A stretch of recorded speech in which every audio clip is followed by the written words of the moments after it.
wankulu,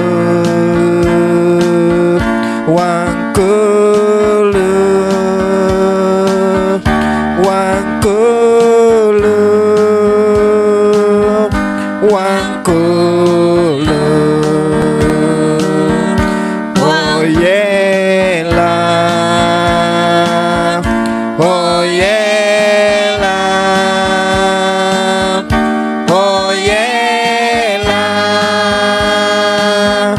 oyela, oyela,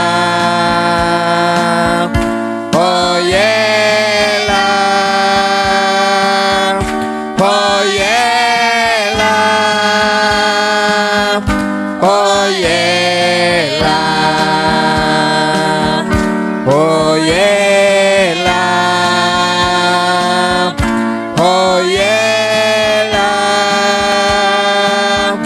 oyela,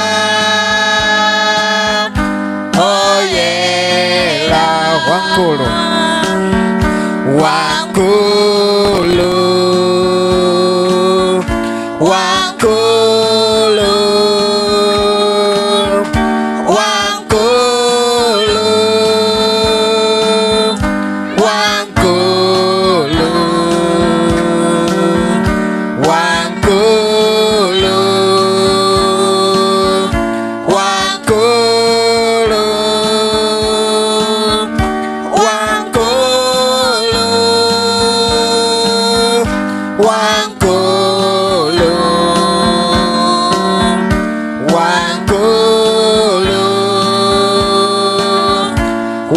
wankulu, wankulu, wankulu, wampafu, wampafu, wampafu, wampafu, wampafu, wampafu, wampafu, wampafu, wampafu, wampafu, wampafu, wampafu, wampafu, wampafu, wampafu. Nthawi inake Ambuye Yesu amamuza Simon Peter akuti pempherani kuti musagwe m'mayesero, kutanthauza kuti timapemphera kuti tisagwe m'mayesero, kuti china chake chikamabwera mmoyo wathu tikathe kuchigonjetsa. Ndiye kuti pemphero likuthandizani kukagonjetsa mayesero akamabwera mmoyo wathu. Ngati sitikuzindikira kufunika kwa pemphero, ndiye kuti sitingapemphere. Komano ngati ukuziwa kuti koma ineyo moyo wangawo mmene ndikuyenderamo ndikhoza kumana ndi china chake chosausa moyo wanga, kapena ndikhoza kumana ndi china chake cholimbana ndi moyo wanga, ndiye kuti uzipemphera kuti ngati Satana olimbana ndi moyo wako asathe kukugonjetsa. Ndiye kuti ukapemphere kuti ukagonjetse mayesero. Ngati sikuzindikira kufunika kwa pemphero, ndiye kuti sukadani sungapemphere. Haleluya. Thank you, Father. Thank you, Jesus. Thank you, Holy Spirit. Linali pemphero lomwe linampangisa kuti Danieli asadyedwe ndi mikango pamene anamponya m'mikango. Akuti Danieli chifukwa cha pemphero lake anaponyedwa m'mikango, komano chifukwa cha pemphero lija akuti mikango imalephera kumudya chifukwa anali munthu wa pemphero. Chifukwa cha pemphero lake akuti amayaka moto mpaka na adani amalephera kumuyandikira, mpaka na nyama zenizeni zija zolusa zija zimalephera kumuyandikira. Chifukwa chani? Akuti chifukwa cha pemphero. Haleluya. Amen. Ndiye kuti pemphero ndilofunika moyo wako. kuti wathane ndi adani ako kapena ukathane ndi mayesero akamabwera pa moyo wako. Usiku uno ndi usiku kuti ukapemphere, ndi usiku kuti nawenso ukayake moto kuti Ambuye nditetezeni, oyipayo asamandiyandikire.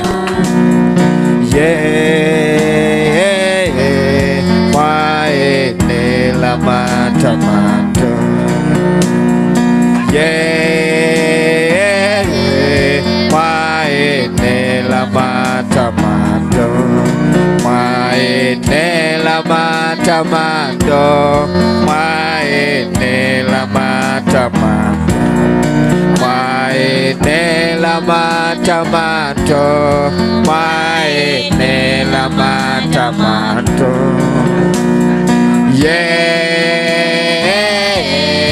mwayenera matamando.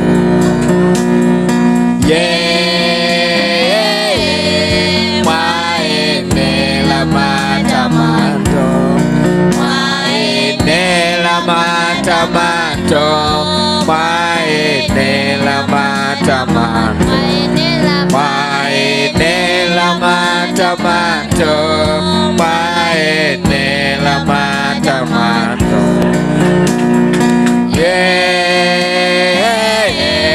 mwayenera matamando.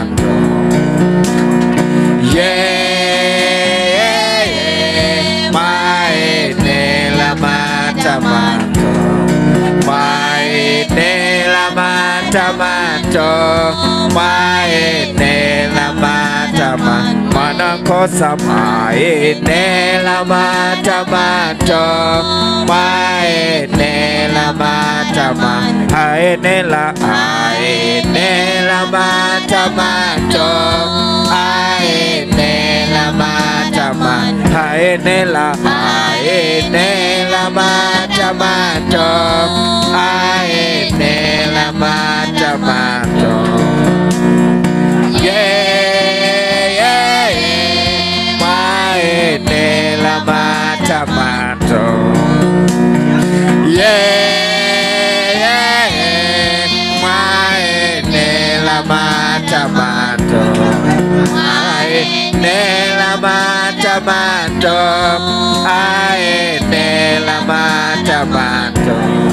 mwayenera matamando, ayenera matamando, ayenera matamando. Ya sorino la mariso la jarika ya charaka ya breazo rino la mariso la jarika ya breazo charaka ya breazo rino la mariso la jarika ya breazo ya payata ya zora papa la charaka ya breazo rino la mariso la jarika ya breazo ya papa ya Rino la mariso la papa la charaka kayaba ya pa ya ta ya zora papa la charaka kayaba ya zo ripa para ta ya zora no la maraso la charaka yabo ya pa ya ta ya zora papa la charaka kayaba ya zo rino la mariso la jarika yabo ya zo ipa ya ta ya zo ripa la jarika yabo ya zo ipa ya ta ya zo rino la mariso la jarika yabo ipa ya ta ya zo rapa para ta ya zo rapa la charaka kayaba ya zo. Thank you, Father. Thank you, Jesus.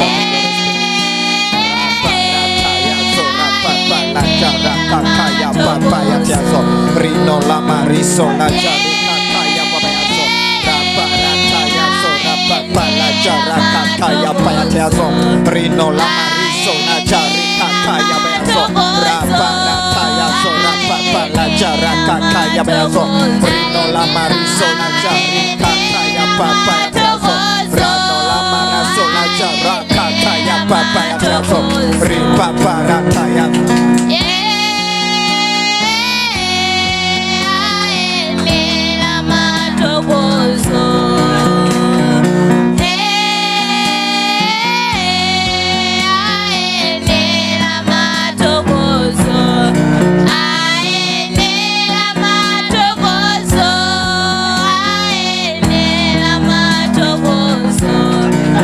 Ayenera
kozeni ambuye kozeni moyo wanga utumikile ino. Atate mu dzina la Yesu Khristu tikuyamikani chifukwa chokhala pakati pathu. Tikuyamikani ife nthawi yapamwamba Mzimu Woyera mwayamba nafe, mukuchita nafe, kapitirizeni kukati masula, kapitirizeni kukati chilisa, kapitirizeni kukati yankhula. Tiyankhuleni Baba kudzera mawu anu, tiyankhuleni usiku uno, walisani moyo wathu, konderani moyo wathu, kumbukirani moyo wathu mu dzina la Yesu Khristu. Ana anafuna kukumbukiridwa Baba akakumbukireni, ana anafuna kumasulidwa Baba akamasuleni.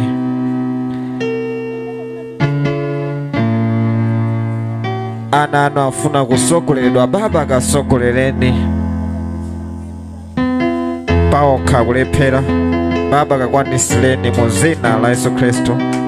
Kodi Genesis chapter 1 verse 1 akamba zachani? Pachiyambi Mulungu adalenga kumwamba ndi dziko lapansi. Koma chimene ndimafuna kuti titengepo ndi mawu awiri oyambirira: pachiyambi Mulungu.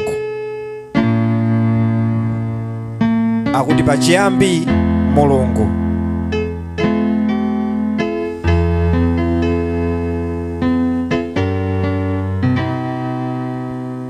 Haleluya. Kutanthauza kuti usanapange china chilichonse uyikepo ndani? Uyikepo Mulungu. Akuti pachiyambi Mulungu. Usanambe business yako ndani? Mulungu. Usanambe skulu yako? Mulungu. Usanambe ntchito yako? Mulungu. Usanambe siku lako uyikepo ndani? Uyikepo Mulungu. Kodi timayamba bwanji ndi Mulungu? Fayani timapemphera. Timapemphera kuti tikakumane ndi Mulungu. Kutanthauza kuti pamene ukupemphera ndiye kuti uli ndi kuthekera kokakumana ndi Mulungu. Pachiyambi Mulungu. Ufuna yambe siku lako uyikepo ndani? Uyikepo Mulungu.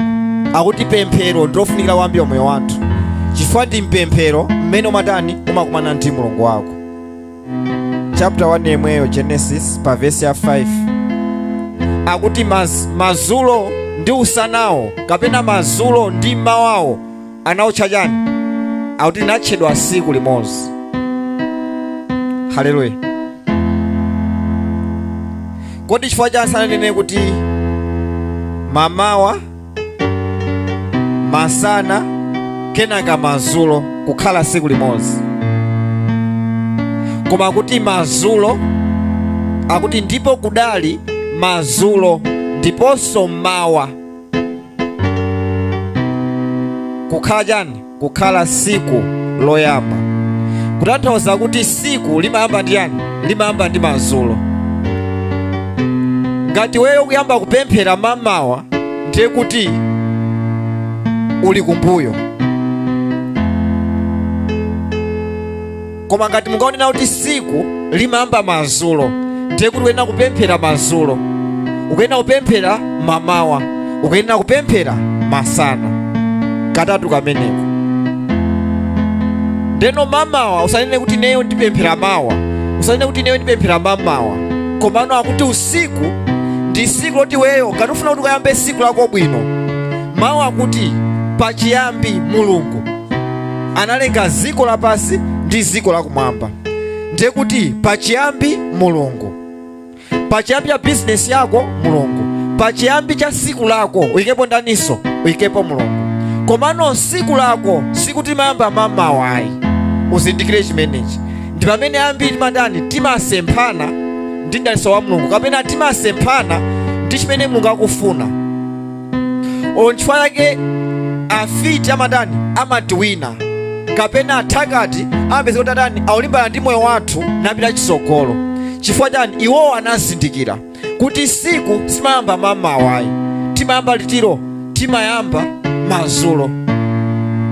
Iwe ukagona anzako akupemphera, iwe ukagona anzako aulimbana ndi moyo wako.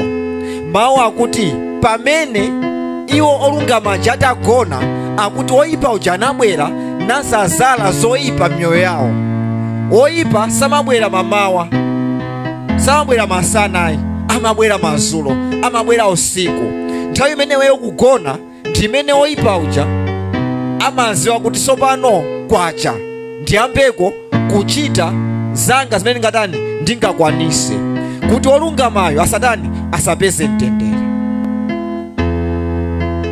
Ndakuti usiku kafika, iweyo nene kuti panopa tsopano ndiyambe siku langa, ndipemphere. Ineyo tsopano ndiyambe siku langa, ndimulambire Mulungu, ndimpemphe Mulungu. Akuti pamenepo ukakhala wogonjetsa. Akuti madzulo kenaka mamawa unasanduka siku loyamba. Ndiye kuti siku ndi madzulo kenaka mamawa. Kodi iweyo siku lako umayamba nthawi yanji? Nkutheka umayamba ndithu mamawa, ndi chifukwa chake umatani umagonjetsedwa. Ukamamba mamawa ndiye kuti woyipa uja amakhala kuti atani akuononga kale pakati pa usiku. Ambuye Yesu amabwera kwa china Petulo, anapeza akugona. Iwo amapemphera, akatabwere amapeza akugona. Akuti kodi simungakhaleko ndine kwa ola limodzi lokha mpemphero. Akuti khalani oyang'anira namatani namapemphera. Kusonyeza kuti nthawi ya usiku si nthawi yoti uzingogona ayi, koma ndi nthawi yoti ulingalire za moyo wako. Ndi nthawi yoti unene kuti Ambuye ndifuna ndiyambe siku langa, kodi ndiliyambe bwanji? Akuti usikuwo ndi umene ukapemphere, mamawa ukapemphere, madzuloso ukataninso ukapemphere. Haleluya. Masalimo 55 verse 17 akuti madzulo, mawa ndi masana. Haleluya. Madzulo, mawa ndi masana. Osanena kuti mamawa, masana ndi madzulo bwanji. Masalimo 55 verse 17 akuti madzulo, mamawa ndi masana ndikudandaula ndikulira, ndipo iye azamva mawu anga.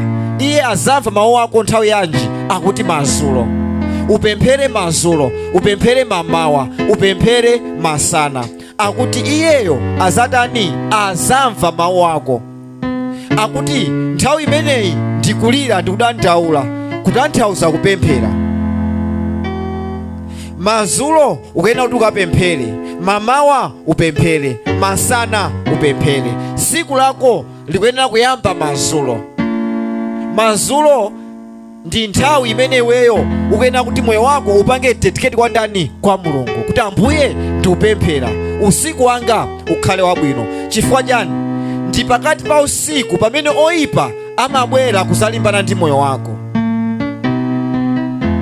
Kukulepheresa skulu, Satana samabwera kukulepheresa skulu masana ayi, amabwera usiku kuzakulepheresa skulu yako.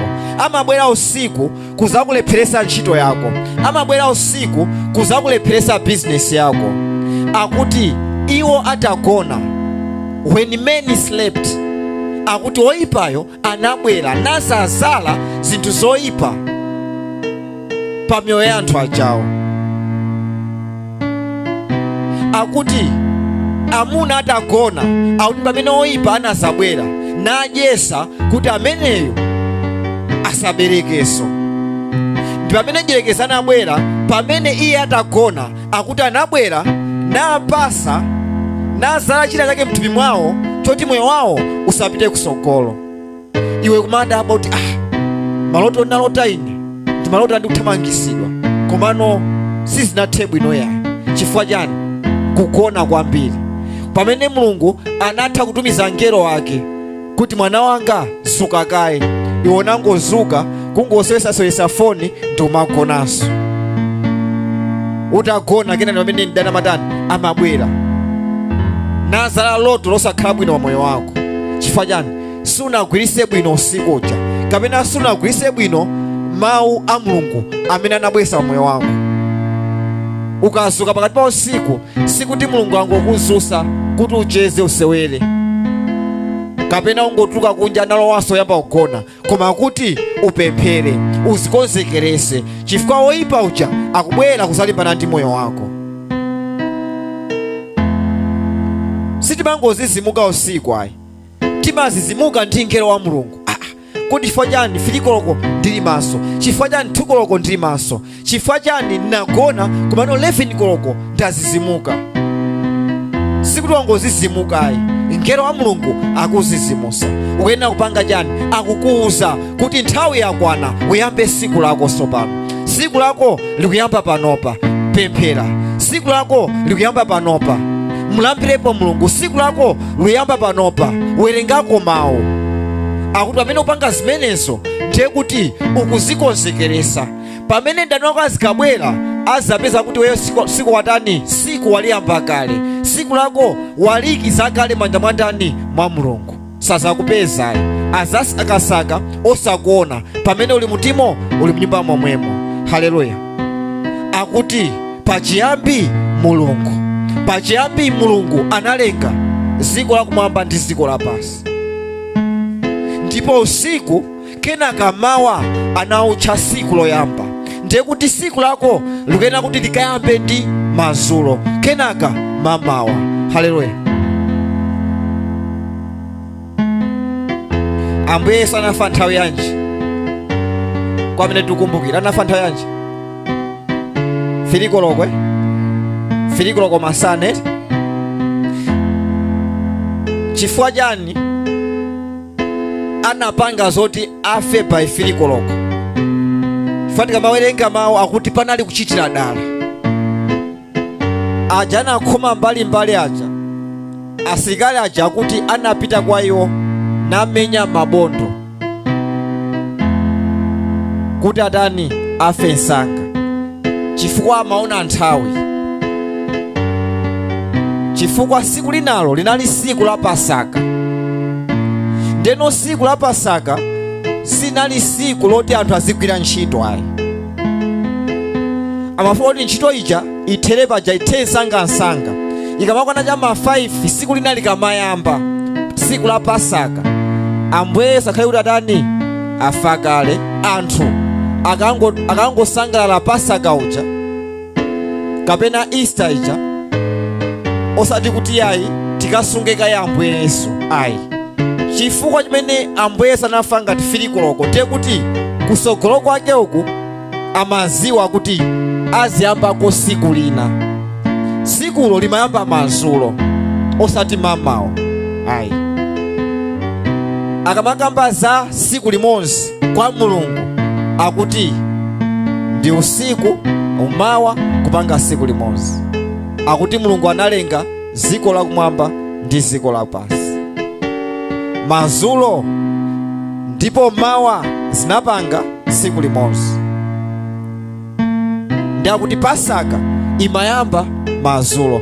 Tikamawerenga Baibulo, ana Israeli akuchoka ku Egypt kupita kumalo amene Mulungu analonjeza, akuti panali madyerero. Akuti Mulungu amamuza Mose akuti mupeze chani? Mwana wankhosa. Akuti mwana wankhosa ameneyo muzaphe ndipo muzadye phwandoli nthawi yanji? Akuti at twilight, nthawi ya mazulo. Unali uneneri wa imfa ya Ambuye Yesu, kuti Ambuye Yesu azafa zuwa lisanalowe mazulo. Ndiye Pasaka amene. Ndeno Pasaka amadyedwa chani? Mazulo, mwina zuwa likungolowa kumene. Ndi Ambuye Yesu akuti apapa tipange zoti afe nsanga. Chifukwa chani? Mazulowa likulowa siku lina limene ndi siku la Pasaka. Haleluya.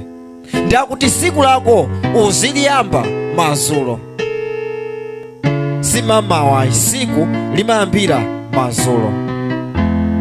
Ukakhala very clever kugwisa bwino ntchito mazulo uzapindula. Ukafuna kuwerenga, werenga mazulo. Ukafuna kuvesera kwa Mulungu, muvesere mazulo. Ukafuna kupemphera, pemphera mazulo, pemphera usiku. Ndi nthawi imene siku lako likutani, siku lako likuyamba. Iwo amene amapemphera usiku, iwo amene amapemphera mazulo amapindula. Akuti mamawa ndizalira kwa inu, mazulo ndizalira kwa inu, mamawa ndizalira kwa inu, masana ndizaliranso kwa inu. Kumalizira masana, ndikuti masana ndi nthawi imene wewe udani ukumaliza siku lako. Uyambeso lina ukaona kuti zuwa chadani, zuwa likangolowa uyambe kuganiza kuti siku la lero ndipanga bwanji, ndiyamba bwanji.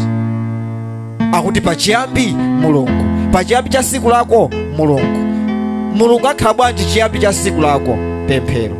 Mulungu akhala bwanji chiyambi cha business yako? Pemphero. Mulungu akhala bwanji chiyambi cha ntchito yako? Pemphero. Mulungu akhala bwanji chiyambi cha skulu yako? Pemphero. Ndani amabwera pakati pa usiku, samabwera masana ayi. Anazindikira kuti sopano nthawi yakwana, tiyambeko. Akuziwa kuti Mkhristu amene sanaphunzire kwenikweni usiku ndi pamene azingotani, azingogona. Tikamakamba za Elijah, akuti inali nthawi ya mazulo, at the time of an evening sacrifice. Akuti amapereka nsembe ya kumazulo. Akuti kenaka anabweretsa nkhuni nayika kuti tsopano afuna apereke nsembe kwa Mulungu. Amachallenja iwo amene amatumikira ndani, amatumikira Baala. Akuti timone Mulungu amene amatani, amayankha ndi moto. Muyitaneni Mulungu wanu abwerese moto apa, nanenso ndimuyitana Mulungu wanga abweresa moto apa. Akuti enaja atapemphera, atayankhula, akuti palibe chimene chinadani chinachitika. Akuti Elijah atapereka nsembe ya mazulo, anayitana Mulungu wa Abrahamu, Mulungu wa Isaac, Mulungu wa Yakobo, yankhani pemphero langa. Akuti anamona Mulungu akuyankha ndi chani? Akuyankha ndi moto. Ukafuna kuti Mulungu akuyankhe ndi moto, uziwe nthawi yopempherera, si nthawi ina iliyonse ayi. Akuti usankhe ukhale ndi nthawi yomapemphera pakati pa usiku, ukhale ndi nthawi yomapemphera mazulo. Akuti nthawi imeneyo ndi nthawi imene Mulungu wa moto amatani, amafika. Paulo ndi Silas amapemphera nthawi yanji? Kuti nseko za ndende zikasegulike midnight, 12 o'clock. Haleluya.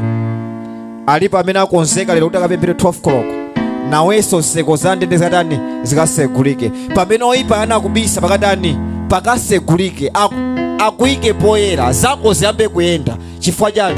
Pemphero la pakati pa usiku. Timasemphana ndi daliso chifukwa sitimazindikira, sitimaziwa nthawi imene tinakupempherera. Ndiodala amene akupemphera nthawi ngati iyi. Ndiodala amene opanga chisankho choti akapemphere nthawi ngati zino. Baibulo likuti Ambuye Yesu anapemphera usiku onse, osapemphera siku lonse bwa. Akuti anapemphera usiku onse,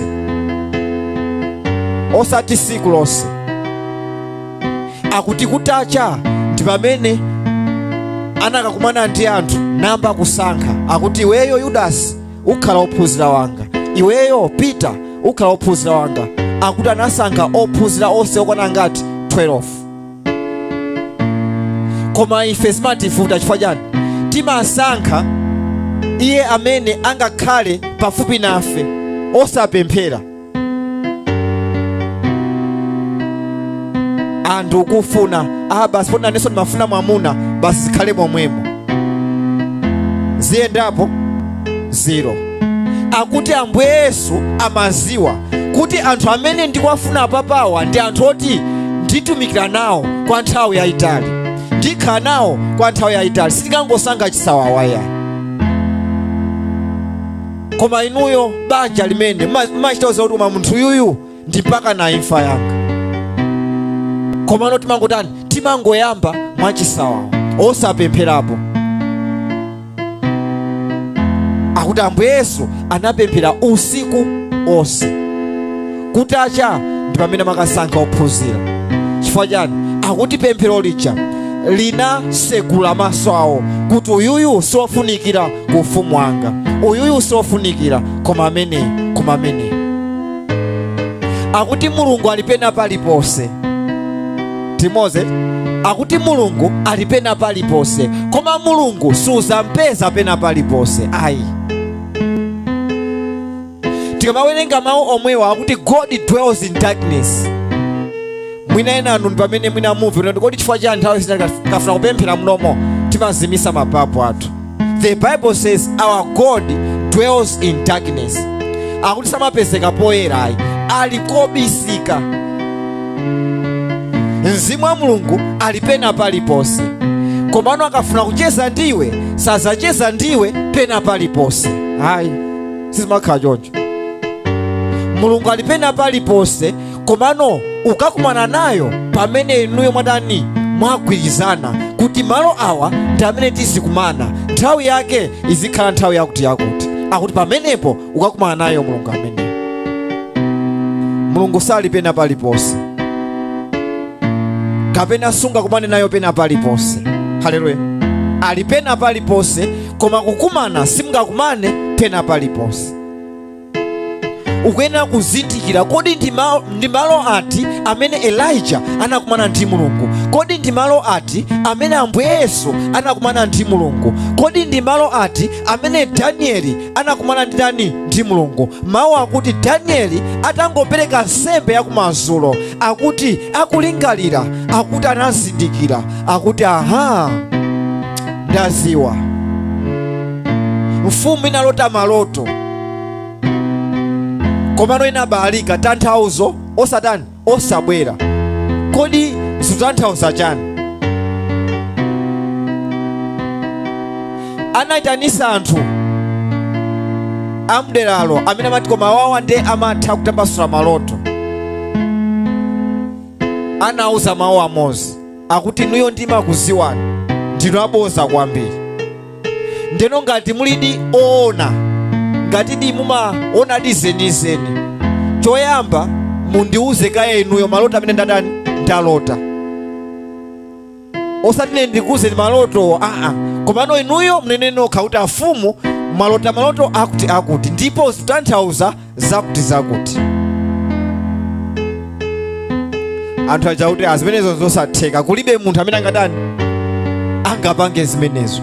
Mutiuze loto ife titambasule lotolo. Akuti inuyo ndinu aboza, mundinamizapo chabe.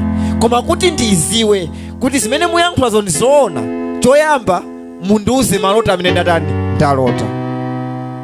Akuti anthu onse analephera. Ndipo Danieli anati Mulungu yemwe akupasani lotoyo yemweyo ataniso aulula lotolo kwa ndani. Akuti Danieli amapemphera mazulo, mamawa, masana, mazulo, mamawa, masana. Koma tikamawerenga Baibulo akuti inali nthawi yoti atangopereka nsembe yakumadzulo. Akuti nthawi imeneyo ndi pameneno anazamva ndithu kulandira vumbulutso ndithu kuti loto limene mfumu yalota nditiyo ndi. Nakauza mfumu kuti ndi ABCD, ndipo zitanthauza ABCD. Akuti iweyo ndiye mwana wa Mulungu, iweyo ndi unaladizoona. Chifukwa chani? Wandiuza loto limene ndinalota, ndipo watambasulaso loto limenelo. Akuti sizimangobwera ayi, inde Mulungu ali pena paliponse, koma suzakumana nayo pena paliponse. Akuti pali malo amene timakumana ndi Mulungu. Ambuye Yesu anaperekedwa ngati nsembe nthawi ya madzulo. Kodi weyo nsembe yako umapereka nthawi yanji? Mwina nkutheka umapereka nsembe nthawi yolakwika, simavomerezeka. Ndifuna kuti usiku uno upereke thupi lako ngati nsembe upemphere. Pamene ukupemphera ndikuti upereka nsembe. Akuti pamene upereka nsembe nthawi ya madzulo, nthawi yoyambira siku, akuti ni nthawi imene nsembe imeneyo imalandiridwa. Nkutheka wapemphera mamawa, wapemphera masana, mulole Mulungu ukumane nayo nthawi ya madzulo. Ukapemphere kuti Ambuye kumanani ndi moyo wanga, Ambuye kumanani ndi skulu yanga, kumanani ndi ntchito yanga, kumanani ndi bizinesi yanga, kumanani ndi ana anga, kumanani ndi kena kalikonse kamene neyo ndikupanga. Ambuye ndifuna tsogolo langa likhale lowala. Ndipo Mulungu akaukonza. Akuti Mulungu sakonza moyo wako masiku ambirimbiri, akuti ndi siku limodzi. Haleluya.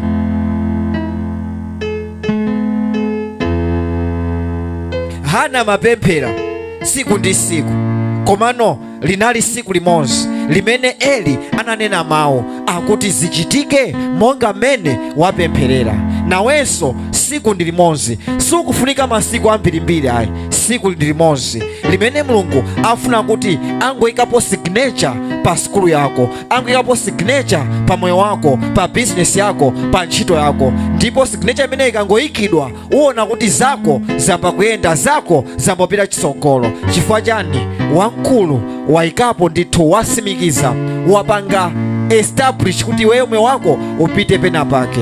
Kumbukira kuti mwezi uno tukamba zoti September ndi mwezi wokhazikitsidwa. Ngati uli mwana wa skulu, Mulungu akukhazikise pa skulu yako. Ngati uli pa ntchito, Mulungu akukhazikise pa ntchito yako. Kodi uli pa business, Mulungu akukhazikise pa business yako. Akuti zimafunika establishment, zimafunika kukhazikitsidwa. Akuti Davide inali mfumu inde, Davide imatumikira ndithu Mulungu, komano imatumikira Mulungu asanakhazikitsidwe. Ndifake zake zipena sizifanani sizimayenda. Koma kuti Davide atakhazikitsidwa ngati mfumu ya Israeli, atakhazikitsidwa ngati mfumu ya Yuda, akuti zake zimamuyendera, anthu amamulemekeza. Chifukwa chani? Akuti ufumu wake unakhazikitsidwa. Kodi weyo skulu yako yakhazikitsidwa? Kodi ntchito yako yakhazikitsidwa? Kodi business yako yakhazikitsidwa? Akuti ngati zikuvuta ndiye kuti pakusowekera china chake, pakusowekera kukhazikitsidwa. Akuti zimakhazikitsidwa ndi pemphero. Pamene kupemphera, Mulungu amabwera ndi signature yake nayika pa moyo wako kuti ziyambe kukuyendera. Haleluya. Ndi nthawi yapamwamba, nthawi yoti ukapemphere kuti Ambuye khazikitsani moyo wanga, Ambuye sinthani moyo wanga. Akuti Ambuye Yesu amapemphera nthawi ya madzulo, nthawi ya usiku, amapemphera pa phiri la Getsemani. Akuti akupemphera, akuti nkhope yawo inatani? Akuti nkhope yawo inayamba kusinthidwa, nkhope yawo inayamba kung'azimira. Chifukwa chani? Chifukwa cha pemphero. Akuti there was transformation, the transfiguration. Akuti panali kusinthika. Ngati weyo ufuna kusintha, ndiye kuti pafunika pemphero.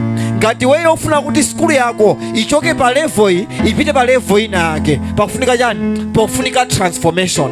Ndipo transformation imabwera ndi chani? Ndi pemphero. Sizimangosintha. Ngati ufuna kuti moyo wako usinthike, upite pena pake, pafunika pemphero. Ndi nthawi yapamwamba yoti ukapemphere, ndi nthawi yapamwamba yoti china chake chadani chikachitike ndi moyo wako. Ambuye sinthani moyo wanga, Ambuye masulani moyo wanga, Ambuye ndichitireni. Ndofuna pamene ulipo ukayimirire. Thank you Lord, thank you Father, thank you Jesus.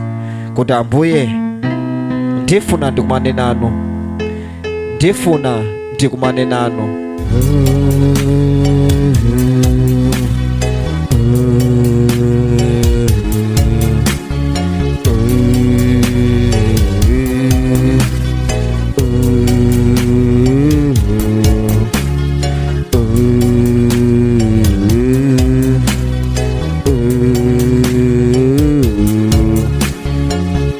Umuze neba wako kuti usandipase mabize, osandiyankhulisa, ndofuna ndipemphere. Ndi nthawi yapamwamba yoti ndikakumane ndi Mulungu wanga. Akuti ndi Mulungu amene amapezeka in darkness. Akuti our God is found in darkness. Nawenso ndi nthawi yapamwamba kuti Ambuye usiku uno ndofuna ndikuoneni, usiku uno ndifuna ndikumane nanu. Pamene ulipo ndofuna kuti ukayambe kupemphera kuti Ambuye ndifuna kukumana nanu usiku uno, ndipemphera sindikusiyani mpakana ntakumana nanu. Akuti sitimasiya kupemphera mpakana utachimva ndithu kuti Ambuye ndakumana nawo. Pamene ulipo ndofuna kuti ukapemphere. Play.